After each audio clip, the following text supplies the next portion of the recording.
ஓம் சாயிரா சாயிரா ஓம் சாயிரா சாயிரா ஓம் சாயிரா சாயிரா அன்பே சாயிரா பேரன்பே சாயிரா அகிலம் தளிக்க ஆத்மா விழிக்க அனுதினம் சாயிரா எங்கள் அன்பே சாயிரா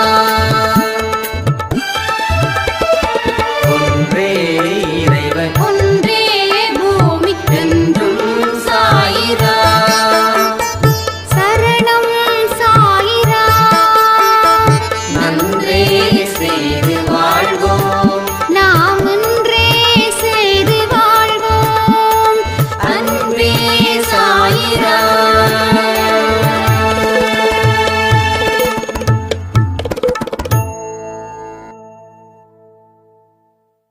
சாய்ராம். என் உயிரின் உயிரானவர்களே, தேவைகளை குறைச்சே, ஆசைகளை குறைச்சே, என் மனதை கட்டுப்படுத்தி சாயப்பா கிட்ட நிற்கக்கூடிய ஒரு ஃபீலிங்ஸ் எனக்குள்ளே வந்திருக்குது.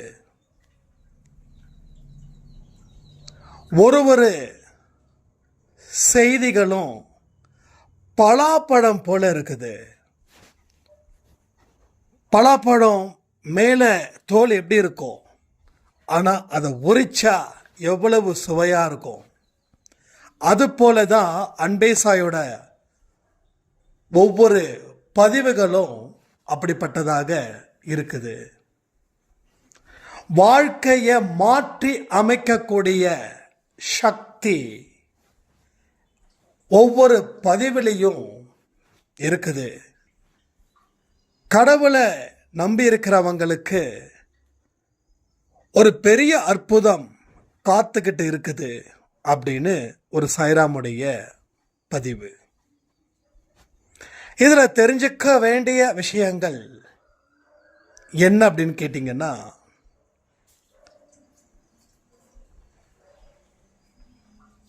முதல்ல உங்கள் வாழ்க்கையில் என்ன செய்யணும் அப்படின்றத நீங்கள் தெரிஞ்சுக்கணும்.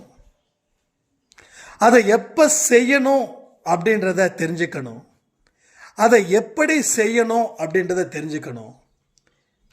இதையெல்லாம் தெரிஞ்சுக்கிட்டு செயல்படுத்தணும். செயல்படுத்தும் போது அற்புதம், அதிசயம் உங்களுக்காக காத்துக்கிட்டு இருக்குது. புரியுதா? அப்போ எப்பேற்பட்ட துன்பத்தை கூட உன்னால கடக்க முடியும்.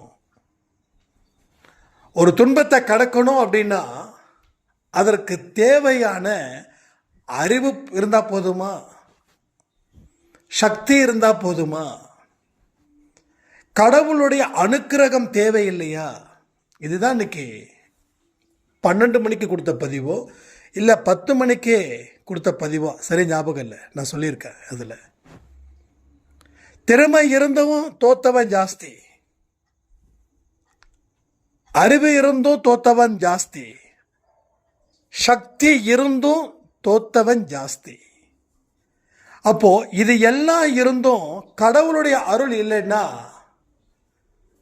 உன்னால ஒரு அடியை கூட எடுத்து வைக்க முடியாது.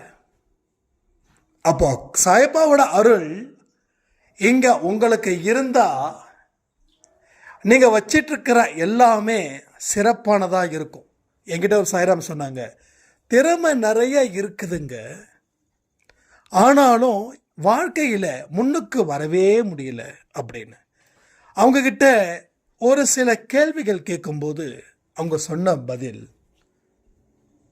திருப்தியாக இல்லை எனக்கு. ஏன்னா அவங்க சொன்ன பதில் எதுவுமே கடவுளுக்கு சொந்தமான பதிலாக இல்லை. ஒரு மனுஷனுக்கு சொந்தமான பதில் வேற, கடவுளுக்கு சொந்தமான பதில் வேற.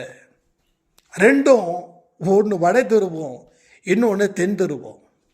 ஸோ துருவங்கள் இப்படி இருக்கு. அப்போது பயணம் எப்படி இருக்கும் பார்த்துக்கோங்களேன். ஒரு மனுஷன் 2 பாதையில் பயணம் செய்ய முடியாது. ஒன்று உன் பாதையில் போ, இல்லை கடவுள் பாதையில் போ. ஆனால் ரெண்டு பாதையையும் ஒன்றா ஒரு பாதை உருவாக்கும். அது உன்னோட பாதையாகவும் இருக்கும், அதே நேரத்தில் கடவுள் பாதையாகவும் இருக்கும். அந்த பாதையில் போனாதான் உன்னோட திறமைக்கு வெளிச்சம் கிடைக்கும். இல்லைன்னா உன்னோட திறமை இருட்டு அறையிலே இருக்கும், யாருக்கும் தெரியாது. இருட்டு அறையில் யாருக்கோ தெரியுமா? தெரியாது. வெளிச்சத்துக்கு கொண்டு போனாதான் உங்களை பற்றி 4 பேர் தெரியும். அப்போ உங்கள் திறமைகள் மறுக்கப்படல, உங்கள் திறமைகளை கடவுள் ஆசீர்வதிக்கலை. இதுதான் முக்கியம். அப்போ உங்கள் வாழ்க்கையில் உங்களுக்கு இருக்கக்கூடிய அசாத்திய திறமை இருக்குதுன்னு நம்புகிறவங்க கூட கம்மி.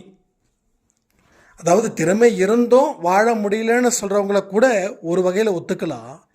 எனக்கு திறமையே இல்லைன்னு சொல்கிறவங்களும் நிறைய பேர் என்கிட்ட, எனக்கு என்ன திறமை இருக்குதுன்னே தெரியல. அப்போது இவங்க என்ன பண்ணுறாங்கன்னா, எல்கேஜியில் இருந்து இவங்க வரணும். அதுக்கு தான் இந்த சாய் குரு சேனலை வச்சுருக்கோம். பரவாயில்ல, கற்றுக்கோங்க. சில பேருக்கு ஒரு தடவை பாடம் எடுத்தால் புரிஞ்சிடும், சில பேருக்கு 10 தடவை பாடம் எடுத்தால் தான் புரியும். அதனால் பிரச்சனை இல்லை. அதாவது தெரிஞ்சிக்காத விஷயத்தை இப்போ தெரிஞ்சுக்கிறோன்னும் போது சந்தோஷப்படுங்க. எல்லாரும் நம்மளை தாண்டி போகிறாங்களே அப்படின்னு ஃபீல் பண்ணாதீங்க. அப்படியும் ஃபீலிங்கு இங்கே நிறைய நடந்திருக்குது, ஃபீலிங்ஸ் இருக்குது. இங்கே நிறைய சாய்ராமுக்கு ஃபீலிங்ஸ் இருக்குது. எல்லாருக்கும் நடக்குது, எனக்கு நடக்கலை. எஸ், நான் ஒத்துக்கிறேன். பட் அவங்களுடைய வேகம், அவங்க முயற்சி, அவங்க உழைப்பு, அவங்க கர்மா, அவங்க விதி, அவங்க சூழ்நிலை சாதகமாக இருந்தது. அதனால் கொஞ்சம் வேகமாக வெற்றி அடைஞ்சாங்க. உங்களுக்கு கொஞ்சம் ஸ்லோவாக இருக்குது, அவ்வளோதான். ஸோ நடக்க வேண்டியது நிச்சயமாக எல்லாருக்குமே நடக்கும். இங்கே வந்திருக்கிற அத்தனை பேருக்கும் பரிசு பொருட்கள் உண்டு, அதை நம்பணும். எல்லாருக்கும் இருக்குது. முன்னாடி உட்காந்தவன் முன்னாடி வாங்கிட்டு போகிறான், பின்னாடி உட்காந்தவன் கொஞ்சம் லேட்டாக தான் ஆகும், எல்லாம் முடிச்சுட்டு வரணும்ல. அப்போது எல்லாமே நடக்கும் அப்படின்னு நம்புங்க. ஆனால் சீக்கிரமாக நடக்கலேன்னு வருத்தப்படாதீங்க. நீங்கள் வருத்தப்பட்டீங்கன்னா நடக்க வேண்டியது நடக்காமல் போயிடும், இல்லாட்டி நடக்கக்கூடாதது நடந்துடும். இந்த 2 தான் ஒவ்வொரு மனுஷனுடைய வாழ்க்கையிலையும் நடந்துக்கிட்டு இருக்குது. ஒன்று, நடக்க வேண்டியது நடக்காமலே போகுது, இல்லை நடக்கக்கூடாதது நடந்துடுது. நடந்துச்சா இல்லையா உங்கள் லைஃப்பில்? அவசரப்பட்டு நாம் கலைக்கிறோம். ஒரு வீடை கட்டுறோம், வீடு கட்டுறதுக்கு இத்தனை மாதம் ஆகுது. அத்தனை மாதத்தில் முடிக்கணும்னா உங்ககிட்ட துட்டு இருக்கணும், அதுக்கு தகுந்த மாதிரி வேலையாட்கள் இருக்கணும். உங்ககிட்ட துட்டு இல்லை. சில பேர், நிறைய பேர் நம்ம அன்பே சாயில் பிரார்த்தனை வச்சுருக்காங்க. அவங்களுக்காக இப்போ இந்த நிமிடம் பிரார்த்தனை பண்ணுறேன். யார் யாரெல்லாம் வீடு கட்டணும்னு நினைக்கிறீங்களோ, கண்டிப்பாக கடவுளோட ஆசீர்வாதத்தால் அடுத்த வருஷத்தில் அமைஞ்சே தீரும். யாரெல்லாம் பாதியில் கட்டியிருக்க, இன்னும் முடிக்க பணம் இல்லை அப்படின்னு சொல்கிறீங்களோ, அவங்களுக்கும் பண உதவிகள் கண்டிப்பாக அடுத்த வருஷத்துக்குள்ளே கிடைக்கும். நீங்கள் அந்த வீட்டுக்கு அன்பே சாயின்னு நிச்சயமாக பேர் வைப்பீங்க, நாமளும் வருவோம். அப்போது காசு இல்லை, சப்ஜெக்ட்டுக்கு வர, அதோடு முடிஞ்சுது, சப்ஜெக்ட்டுக்கு வர. அப்போ காசு இருக்க இருக்க கட்டுறோம். காசு இருக்கிறவன் 9 மாதமோ 10 மாதமோ 1 வருஷத்துல முடிச்சிட்டான். நம்ம 2 வருஷம் கொஞ்சம் கொஞ்சமாக காசு சேர்த்து வச்சு கட்டுறோம். இப்போது பாதி கட்டியாச்சு, நம்ம இது பாதி கட்டலை, கட்டினதை இடிச்சிடலாமா அப்படின்னு யாராவது இடிப்பாங்களா? சொல்லுங்கள், யாராவது இடிப்பாங்களா? 1 வருஷத்துக்கு முன்னாடியே ஆரம்பித்தோம், இப்போ தான் காங்கிரீட்டே போட்டிருக்கோம். இந்நேரம் வந்திருக்கணும் வீட்டுக்கு, அழகாக பெயிண்ட் அடித்து, இங்கே ஹாலு, அங்கே டிவி, இங்கே வாஷிங் மிஷின் வைக்கலாம், 2 பெட்ரூமு, ஒரு 2 பசங்களுக்கு 2 பெட்ரூமு, அட்டாச்சு பாத்ரூமு, என்னென்னமோ கனவு பார்த்தோம். ஆனால் காங்கிரீட்டே இப்போ தான் போட்டிருக்கோம். நம்ம நினச்ச அளவில் ஃபாஸ்ட்டாக இந்த வீடு கட்ட முடியலன்னு சொல்லி வீட்டை எடுக்கிறவன் அறிவாளியா முட்டாளா? கமெண்ட் பண்ணுறீங்களா? அதே போல தான் எப்படி அந்த வீட்டை நம்மளுடைய வேகத்துக்கு கட்ட முடியலன்னு சொல்லி இடிக்கிறது போல தான் நம்ம வாழ்க்கையும் இங்கே நடந்துக்கிட்டு இருக்குது. நான் நினச்சது நடக்கலை, அதனால் அந்த வீட்டை இடித்தது போல் நம்ம அந்த வீட்டை தாண்டின ஒரு விஷயம் ஒவ்வொரு மனுஷனுடைய நம்பிக்கை. அதை இடிக்கிறோங்க மனசாட்சியே இல்லாமல். இடிச்சாச்சு, பெண்ணாகுது, மறுபடியும் கட்டணும். அப்போது 2 வருஷத்துக்கு முன்னாடி நான் வீட்டை வச்சு தான் அந்த நம்பிக்கை வச்சு பேசுகிறேன். அப்பப்போ நான் சொல்லிகிட்டே இருக்கேன், நல்லா புரிஞ்சுக்கோங்க. புரிஞ்சுக்கிறதுக்கு தான் இவ்வளோ தூரம் சொல்கிறேன். 2 வருஷத்துக்கு முன்னாடி கட்டுமான செலவு கம்மி, இப்போ இடிச்சாச்சு, மறுபடியும் காசு இருக்குது, மறுபடியும் கட்டுறோம். அன்னைக்கு 10 ரூபாய்க்கு வாங்கின பொருள் இன்னைக்கு 100 ரூபாய்க்கு விற்குது. மறுபடியும் கட்டுறோம், மறுபடியும் பாதி வரைக்கும் வருது, மறுபடியும் இடிக்கிறோம். இப்படி தான் நம்பிக்கையை பிரேக் பண்ணிக்கிட்டே இருக்கோம். ஒரு சாய்ராம் சொன்னாங்க, 2020 வரைக்கும் சூப்பராக இருந்ததுங்க, அதுக்கப்புறம் நிறைய என்னோடய விஷயத்தில் நடக்கணும் அப்படின்னு சொல்லி நான் சாய்ப்பாவை வணங்கினேன். பட் எதுவுமே நடக்கலை. நான் மறுபடியும் அந்த நம்பிக்கையை இழந்துட்டேன். அப்போ ஏற்கனவே பெற்றதும் போயிடுச்சு. புரியுதா? வீட்டை கட்டுறது முடிக்க முடியலையேன்னு சொல்லி இடிக்கிறது, நம்பிக்கையை கட்டுறது நடக்கலையேன்னு சொல்லி நம்பிக்கையை உடைக்கிறது. அது முட்டாள்தனம்னா இது மட்டும் அறிவாளித்தனமா? அப்போ அது முட்டாள்தனம்னா இதுவும் முட்டாள்தனம் தான். ஸோ நாம் இந்த முட்டாள்தனத்தை சிறப்பாக செஞ்சுக்கிட்டே இருக்கோம். நினைத்தது நடக்கலைன்னா நடக்காமல் போயிடுமா? ஒன்று நீங்கள் நினச்சது நடக்கும், இல்லை நீங்கள் நினச்சதை விட சூப்பராக ஒன்று நடக்கும். ஏன் அந்த நம்பிக்கை வர மாட்டேங்குது? அப்போது நீங்கள் நினச்சது நடக்கலை அப்படின்னா கடவுள் அதை தாண்டி ஒன்று உனக்கு கொடுக்க போகிறாருன்னு அவரே சொல்லியிருக்காரு. என்ன அவசரம்? எந்த ஊருக்கு ஃப்ளைட்டை பிடிக்க அவசரப்பட்டுருக்கோன்னு தெரியலைங்க. எல்லாத்துலேயும் அவசரமா? எல்லாத்துலேயும் அவசரம். அவசரம் அவசியமா? இல்லை. அவசரம் அவசியமே இல்லை. அவசியமானதை மட்டும் செயல்படுத்தணும். பொறுமையோடு இருந்திருந்தீங்கன்னா உங்கள் நம்பிக்கை பிரேக் பண்ணாமல் அடுத்தடுத்த கட்டத்துக்கு நம்ம போய் அழகா சூப்பராக செம்மையா ஒரு வாழ்க்கை கிடைச்சிருக்குமே. அப்போ நீங்க தான் எல்லாத்துக்கும் வில்லனா நிற்கிறீங்க, நீங்க தான் எல்லாத்துக்கும் எதிரியா நிற்கிறீங்க, நீங்க தான் உங்களுக்குள்ள ஒரு சதியை ஏற்படுத்தி ஒரு வலையை பின்னிக்கிறீங்க. கடவுள் மேல குற்றம் இல்லை, கூட இருக்கிறவங்க மேல குற்றம் இல்லை, விதி மேல குற்றம் இல்லை, கர்மா மேல குற்றம் இல்லை. குற்றம் குற்றம் குற்றம் யாரு? அவரவர் தான். உங்க வாழ்க்கைய சிறப்பான திட்டத்தை வகுக்கிறீங்க, செயல்படுத்த முயற்சி பண்றீங்க, நடக்கலைன்னா பைத்தியம் பிடித்தது போல அலைந்து கொண்டு இருக்கிறீர்கள். இதுதான் இங்க நடக்குது. கட்டுறது இடிக்கிறது, கட்டுறது இடிக்கிறது, கட்டுறது இடிக்கிறது, கட்டுறது இடிக்கிறது, இதுவே வாழ்க்கையா போயிடுச்சு. முடிஞ்சிடுச்சு வாழ்க்கை, தோ கிளம்பியாச்சு மேலோகம். நிறைய மனுஷங்களோட வாழ்க்கை துன்பத்திலேயே முடியுதுன்னா இதை தான் அவங்க செஞ்சுருக்காங்க. கட்டினாங்க இடிச்சாங்க, கட்டினாங்க இடிச்சாங்க, கட்டினாங்க இடிச்சாங்க. என்னங்க விளையாட்டாது? விளையாட வேண்டியதை விளையாடணும், விளையாடக்கூடாததை விளையாட்டா நினைச்சா வாழ்க்கை விளையாட்டா தானே போகும். அப்போ பொறுமை அப்படின்றது துளி கூட இல்லையா? நம்பிக்கைன்றது சுத்தமா இல்லை.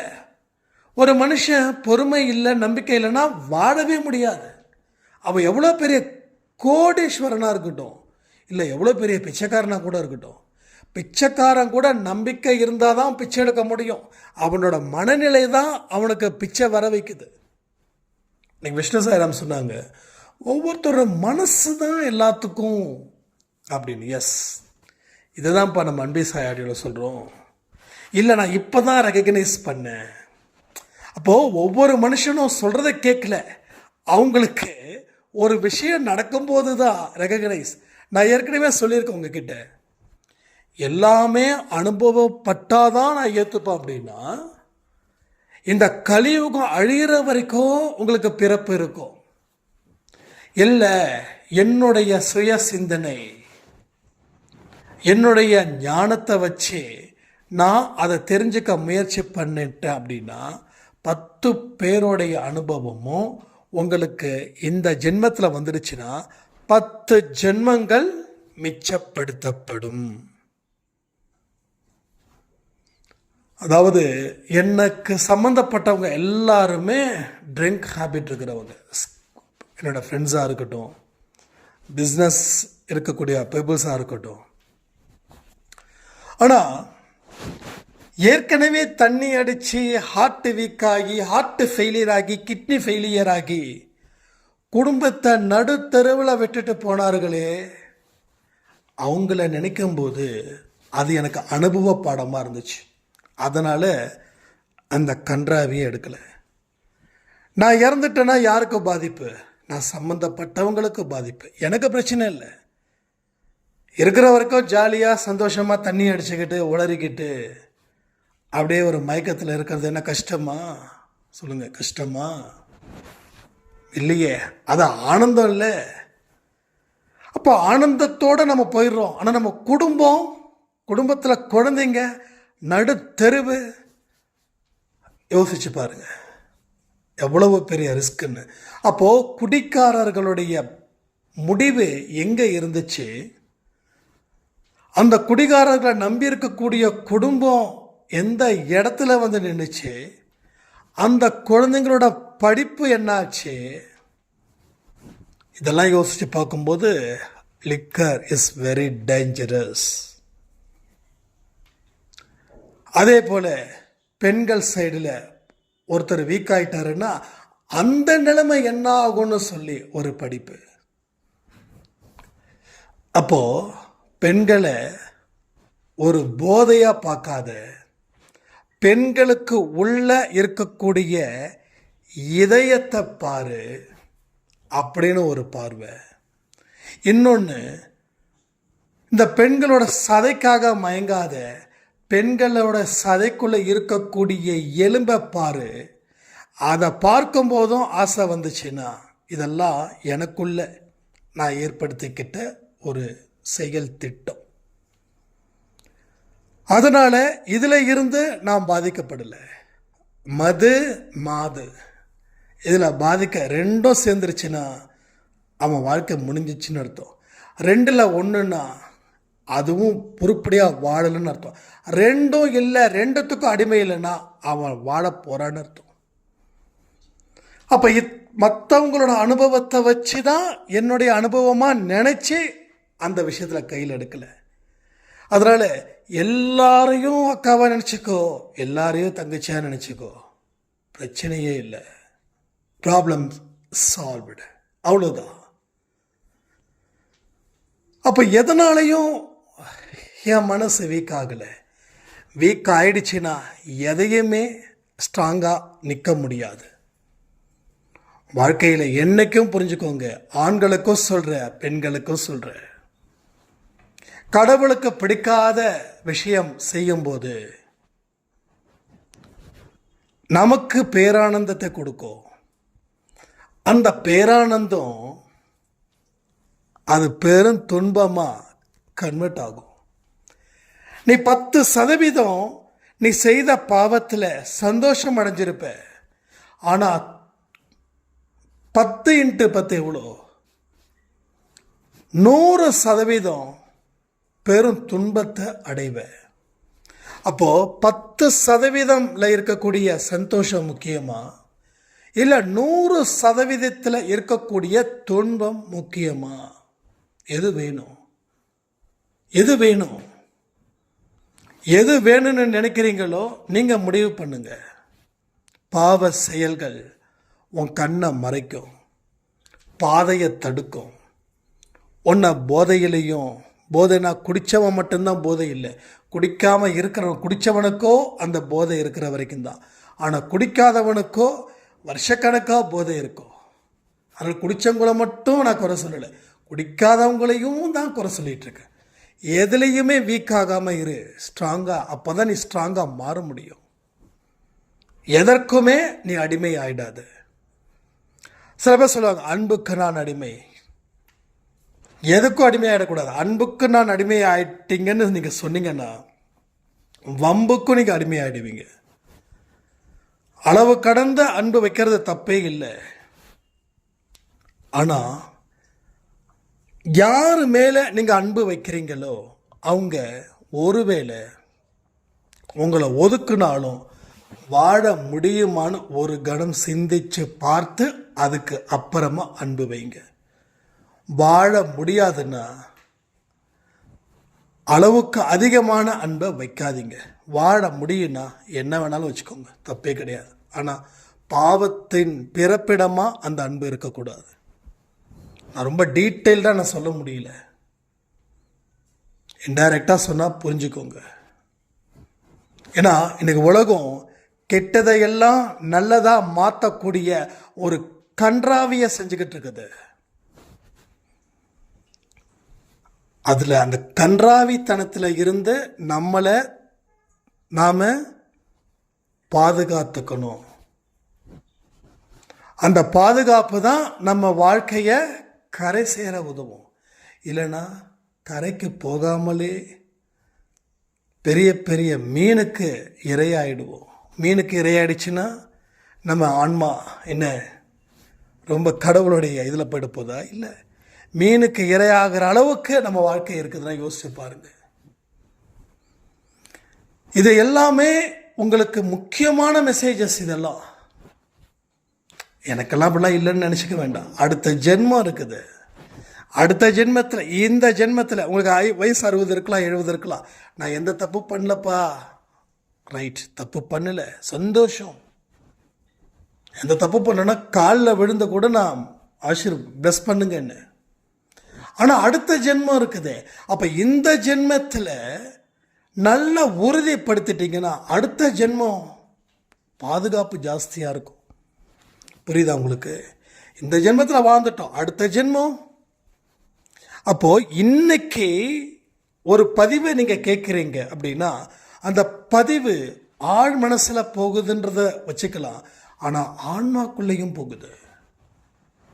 அப்போ அடுத்த ஜென்மத்தில் இது தப்புன்னு சொல்ல வருது. அதாவது ஒரு கொலைக்காரனுக்கு கொலை பண்ணுறதுல பெரிய விஷயமே கிடையாது, அவனுக்கு மனசாட்சியெல்லாம் இல்லை. ஆனால் நமக்கு மனசாட்சி இருக்கே, அவனும் மனுஷன்தான், நாமளும் மனுஷன்தான். நமக்கு முன்னாடி அந்த கோழி அந்த சிக்கன் கடைக்கு போனால் அந்த கோழியை கழுத்தை இருக்கும்போது அந்த வந்து துடிக்கும். சில பேர் சாப்பிட மாட்டாங்க. ஏன்? ஒரு உயிர். நம்மளை மாதிரி அதுக்கும் உயிர் இருக்குது. என்ன, நமக்கு 6, அதுக்கு 5, அவ்வளோதான். அப்போ இந்த ஜென்மத்தில் நீ என்னென்னலாம் நல்லதை ஸ்ட்ராங்காக மனசுக்குள்ளே வச்சுட்டு இருக்கியோ அடுத்த ஜென்மத்தில் அது உன்னை காக்கும். அப்போ இந்த ஜென்மத்தில் நான் ஒன்றும் செய்யலை, ஓகேன்னா இன்னைக்கு இந்த ஜென்மத்தில் நீ நிறைய கஷ்டப்பட்டுட்ட. ஆனால் அடுத்த ஜென்மத்தில் கடவுள் சந்தோஷத்தை அள்ளி கொடுப்பார். நீ சந்தோஷத்தில் மற்றவங்களை காயப்படுத்தியோ இல்லை பாவம் செய்தாலோ அடுத்த பிறவி மறுபடியும் பிறக்கணும், மறுபடியும் துன்பத்தில் இருந்து ஆரம்பமாகணும். இதுதான் நடைமுறையாகுது. அப்போ திட்டமிடுங்க, எப்படிப்பட்ட வாழ்க்கை வாழணும், என்ன செய்யணும், என்ன செய்யக்கூடாது, எது பாவம், எது புண்ணியம், கடவுளுக்கு எது பிடிக்கும். கடவுளுக்கு பிடிச்சதெல்லாம் நமக்கு பிடிச்சிடுச்சுன்னா நம்மளை எல்லாருக்கும் பிடிக்கும். கடவுளுக்கு நாம் அடிமையாக இருந்தால் நாம் யாருக்கும் அடிமையாக இருக்க வேண்டிய அவசியம் இல்லை. கடவுளுக்கு நாம் அடிமையாக இருக்கணும். கடவுளுக்கு பயப்பட்டால் ஒரு மனுஷனுக்கு பயப்பட வேண்டிய அவசியமே இல்லை. கடவுளுக்கு பயப்படலைன்னா எல்லாருக்கும் பயப்படணும். கடவுளுக்கு அடிமையாக இல்லைன்னா எல்லாருக்கும் அடிமையாக இருக்கணும். இது எல்லாமே நான் சொல்லக்கூடியது உண்மைகள் தான். இதில் எதையுமே நான் அதிகப்படுத்தியோ குறைவாகவோ சொல்லவே இல்லை. இப்போ வரைக்கும் அதுதான் இங்கே நடக்குது. இது எல்லாமே உங்கள் மனசுக்குள்ளே வச்சுக்கோங்க. இது எல்லாமே மனசுக்குள்ளே வச்சு அங்கே இருந்த திட்டத்தை உருவாக்குங்கள். உருவாக்கின திட்டத்தை செயல்படுத்துங்க. செயல்படுத்தப்பட்ட விஷயத்தில் கிடைச்ச அனுபவத்தை வாழ்க்கையில் பயன்படுத்திக்கோங்க. வாழ்க்கையில் முன்னேறுங்க. உங்களை தடுக்க ஒருவனாலையும் முடியாது, எவனாலையும் முடியாது. எந்த கொம்பனாலையும் உங்களை சரிக்கவோ உங்களை வீழ்த்தவோ உங்களை துன்புறுத்தவோ உங்களை காயப்படுத்தவோ உங்கள் வெற்றியை தடுக்கவோ முடியாது. ஏன்னா இப்போ உங்கள் குடுமி கடவுளோட கையில். இப்போ உங்கள் குடுமி யாரோட கையில்? உங்களுக்கு யாரோ ஒருத்தவங்க கையில் உங்கள் குடுமி இருக்குது. அவங்க எப்படி ஆட்டுறாங்களோ அப்படி நீங்கள் ஆடுறீங்க. உங்கள் குடுமையை கடவுளோட கையில் கொடுத்துருங்க. அப்போ நீங்கள் யாரும் உங்களை எதையுமே செய்ய முடியாது. நிச்சயமாக சொல்கிறேன், ஒரு பெரிய பலம் உங்கள் கண்களில் இருந்து உங்கள் சொற்களில் இருந்து வெளிப்படும். அது பிறருக்கு பெரிய அச்சத்தை கூட கொடுக்கும். இவர்கிட்டலாம் வச்சுக்க கூடாது, நம்ம பாட்டுக்கு நம்ம வேலையை பார்த்துட்டு போயிடுவோம் அப்படின்ற மாதிரி. நல்லா பாருங்க, ஒரு பலகீனமானவன் ஒரு பலசாலியை தொடமாட்டான். ஆனால் ஒரு பலசாலி ஒரு பலகீனமானவனை தொடுவான்.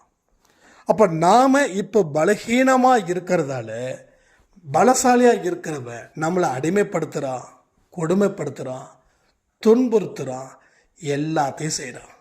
அப்போ நம்ம பலசாலியாக மாறணும்னா அவனை விட அவன் பலகீனமாக மாறுவான். அதாவது அவன் பலகீனமாக மாறி நாம் அவனை கொடுமைப்படுத்தணும், அவனை சித்திரவதைப்படுத்தணும் அப்படின்ற கான்செப்டுக்கு வர வேண்டாம். அப்போ நீங்கள் கடவுளுடைய புண்ணிய கணக்குக்கு நீங்கள் டேலி ஆக மாட்டீங்க. நீங்கள் தனிச்சே நிற்பீங்க. நிறைய பேருக்கு அப்படி தான். நான் பாரு, யார் தெரியுமா, நான் எல்லாம் பெருசாகிட்டேன்னா பலசாலி ஆகிட்டேன்னா உன்னெல்லாம் பாரு என்ன பண்ணுறேன் பாரு, எனக்கு கிடைக்காமலா இருப்ப, கிடைச்சதுக்கப்புறம் பாரு அப்படின்ற மாதிரி இருக்கக்கூடாது. அது ரொம்ப ரொம்ப கேவலமான குணம். அதாவது கடவுள்கிட்ட சரணடைந்தவங்க அந்த மனநிலையில் இருந்தால் அது ரொம்ப கேவலமாக மாறிடும். யாரையும் கொடுமைப்படுத்த வேண்டாம், யாரையும் அடிமைப்படுத்த வேண்டாம். உங்கள் வேலை என்னவோ அதை செய்யுங்க. பிடிச்சதுன்னு சொல்லுங்கள், பிடிக்காதுன்னு சொல்லுங்கள்.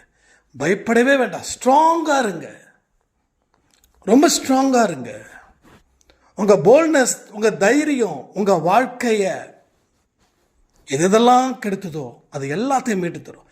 எதெல்லாம் இழந்தீங்களோ திரும்ப கிடைக்கும் உங்கள் கண்களுக்கு முன்னாடி.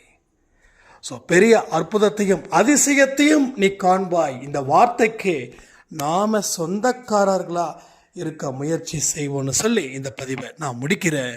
இரவு 10 மணிக்கு ப்ரேயர்ஸ் இருக்குது, மறக்காமல் அட்டென்ட் பண்ணுங்கள். நம்ம வாழ்க்கையில் எல்லாமே சாதிக்கலாம்.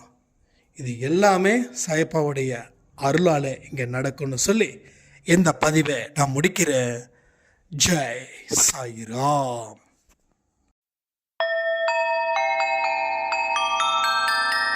ஓம் சாயிரா சாயிரா ஓம் சாயிரா சாயிரா ஓம்